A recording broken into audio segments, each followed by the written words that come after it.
Welcome to this week's episode of Lose, Live, Learn. Thank you so much for joining me again.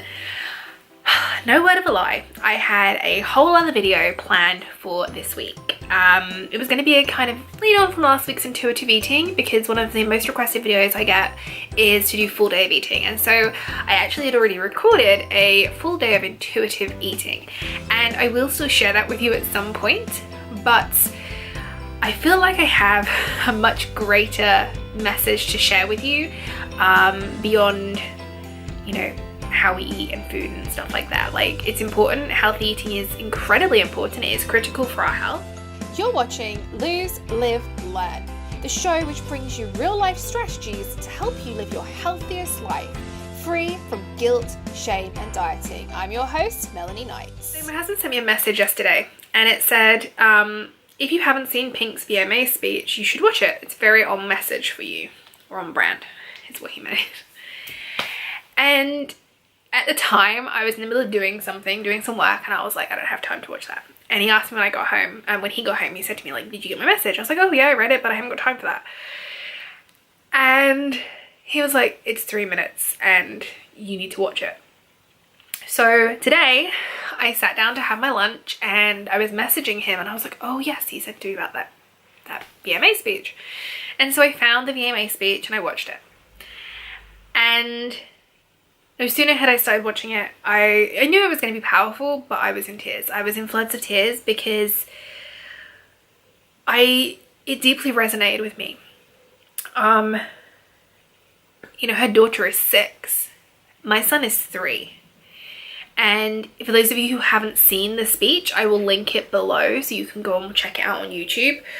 But basically she talks about how her daughter, her 6-year-old daughter, says to her in the car, "Mummy, I'm the ugliest girl I know."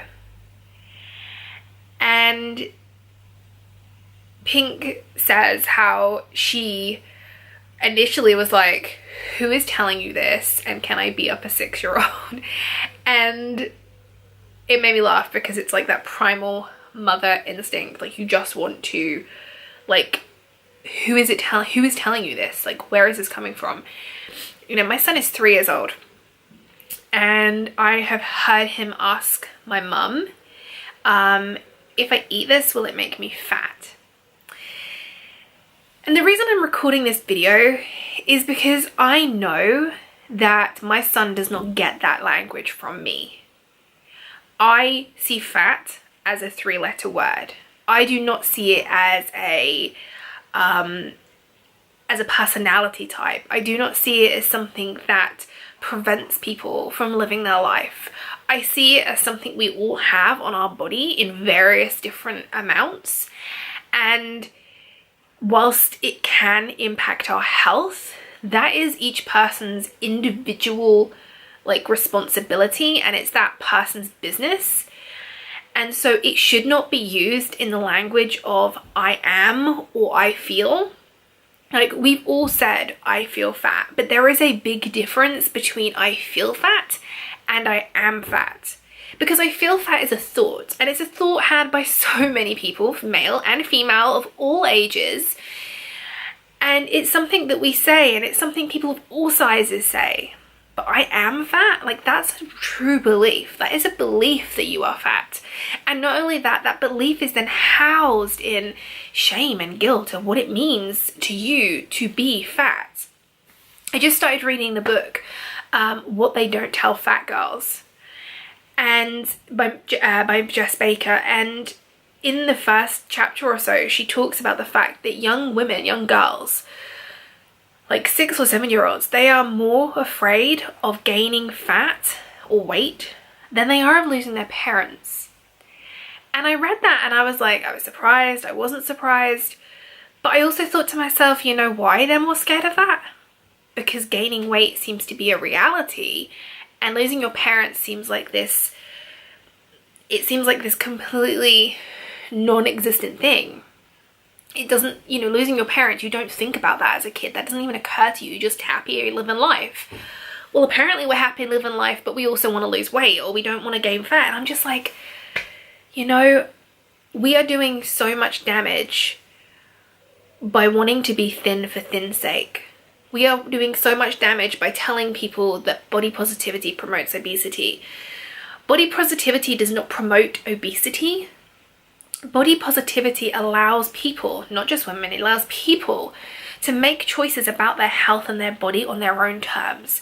It allows people to decide, you know, I don't want to lose weight just because you're telling me that my body isn't acceptable. It allows people to show up and say, you know what, I have a voice and my weight isn't going to stop me from speaking up. It allows people to be themselves. There are so many people out there who are not able to be themselves because someone has told them they are not good enough, they are not worthy, they should be smaller, they should be different, they shouldn't be who they are. And that's not okay. It's not okay. Like, I am a fat loss coach, but I don't go around telling people that they should lose fat. I go around telling people how it is they can improve their health. I spread a message of positivity because I spent 15 years trapped within diet plan after diet plan. I spent 15 years trying to change my body because I believed if I changed my body, it would change my life, that it would make me happier, more successful. It would make me, I would be worthy of love. I would be worthy of, you know, a great job, a great career. What I found is that nothing changes other than your weight. All that changes is that number on the scale, your dress size, another number. All these things change, but they do not change your happiness. They do not change how you feel about your body. Because even when I was at my smallest, I looked in the mirror and all I saw was a fat girl pretending. I didn't know how to live that life. I had not learned what it was like. I felt safer in a 250-pound body than I did in a 150-pound body because I felt trapped in both of these places. At 250 pounds, I was unhealthy. It didn't matter what I weighed, I was unhealthy. My mind was unhealthy and I just didn't move, like I was physically unhealthy. And then I lost weight and my body looked healthy, but my brain was anything but healthy because I was scared to overeat by 10 calories. I was scared to miss a workout. Sometimes I was working out twice a day because I just had to keep my body where it was. Body positivity is not promoting obesity, right? I don't necessarily think anything directly promotes obesity, but I think the way we live our lives, the stress, the expectations that we put on ourselves, the expectations that society has for us, that we have to be perfect and live this perfect life, that we have to show up, that we have to get married, have children, have the house, that everything else is supposed to fulfill us, that we don't have to fulfill ourselves. You know, I recently had this conversation with someone. We talked about having children and this idea that having children fulfills your life's purpose. I don't believe that. I have a child and I love him to pieces. He is amazing and I adore him. But I also need things outside of that. I need things outside of my marriage. I need things to fulfill myself. I need things to do for myself. I need to feel happy without other people as well as with those people, because the only way I can be happy and present with my husband and my son and my friends and my family is by being happy and present with myself. Weight loss does not do that, right? Weight loss does not create that situation. What creates that situation is a willingness to put yourself first, taking time for yourself, allowing you to show up and give yourself the best and not the rest. It's about doing whatever you choose to do consistently. And I think that's the thing we get very, very confused about. We have this belief that exercise is for weight loss, that vegetables and healthier foods are just for weight loss. They're not. I recently shared a picture of myself in the gym. I weigh 190 pounds-ish last time I weighed myself. I show up at the gym, I do yoga, I'm flexible, I walk, I take care of my body, I read, I play with my son, my body doesn't hold me back, I eat vegetables, I drink plenty of water, I eat chocolate every day as well, and I have cream in my coffee every morning. I don't binge. I don't turn to food in times of emotion. And that's the difference. It's understanding what healthy looks like for you. It's creating your own version of healthy, your own lifestyle that you are passionate about and that you love and that you want to live in every single day. Because you know what? If you're not in it for the long haul, if you're not in it for the lifetime, then I can't help. Like I don't see quick fix solutions. I won't go there. I will never create it. And I understand that we want quick results, and I understand that we want to see something happen and change quickly. Like everything in life, the more you put into it, the more you'll get out of it. But you have to be willing to put in the work. Easy is earned, right? Easy is earned, which means to create that effortless and easy lifestyle, to create that situation where your food is automated and you don't even really have to think about it, that takes time. It's a process. We all start somewhere. I started on a meal replacement diet back in 2010. That was my starting point. I would never do it now, and I wouldn't promote it. And it's where I started. Everything I've done has led me to this point. And you know what? It hasn't been easy, but it has been really simple when I look back. There were certain things that I did to get here.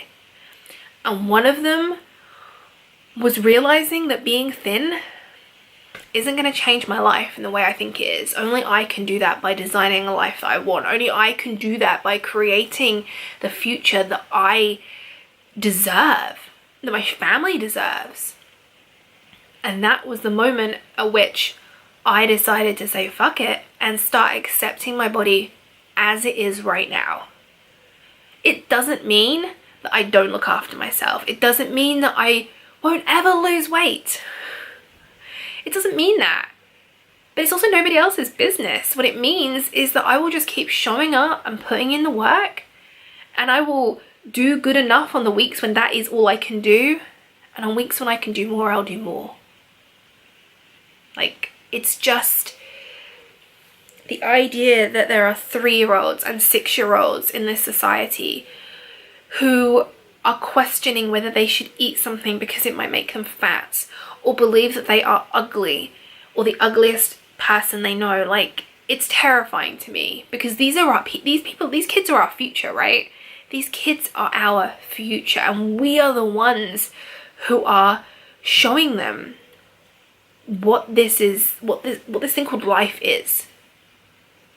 And you know what? If I can do half a good as job as Pink did, if I can come home and I can create my PowerPoint presentation for Grayson, you know, I see that in his future. Because I truly, truly believe in the power of people. I truly believe in the power of showing up. And you know what? I can only do what I can do for me. You can only do what you can do for you. And when we all start to come together and understand that this fight is not going to be won by being smaller, and the things that we believe about ourselves are not even ours. I don't want my son growing up seeing differences in people based on somebody else's belief system. Yes, we are all unique. Yes, we are all different. And I'm not going to take that away from anybody. But what I want him to understand is that fat on your body doesn't make you less of a person. Having more muscle on your body or being slimmer doesn't make you any more of a person. That it's the words you speak and, you know, how you treat others and how you show up in this world that is most important. And if I can do that, then I'm happy with that. Like, that's fine by me. Like, everything else, it's fine. So thank you for joining me for this week's episode of Lose, Live, Learn. I know that it was a little bit different. As I said at the beginning, I had like a whole video planned about intuitive eating, but I just felt that it's it just wasn't what I wanted to say, and I just felt very passionate about coming on and, you know, at least sharing with you guys how it is I feel about body positivity and having fat on our bodies and the size, and, you know, what it is I can do for my son and what it is I can do for other women in this community. You know, there are people out there who still hate their bodies. There are people out there who still believe that they are not good enough, and I want you to know that you are good enough, that your size of your body doesn't change your self-worth. I know that for a really long time I didn't know my self-worth. I didn't believe in myself. And it took me a really long time to kind of get to grips with that and come on the other side and be able to say, you know what, I am worthy and I'm allowed to be happy and I'm allowed to be healthy at any size. I can tell you people will continue to challenge that. That's alright. Let them do their shit and just get on with your own. Like, you cannot control anybody else. You can only control you and how you react, and showing up as is way more important than what the label in your dress size says.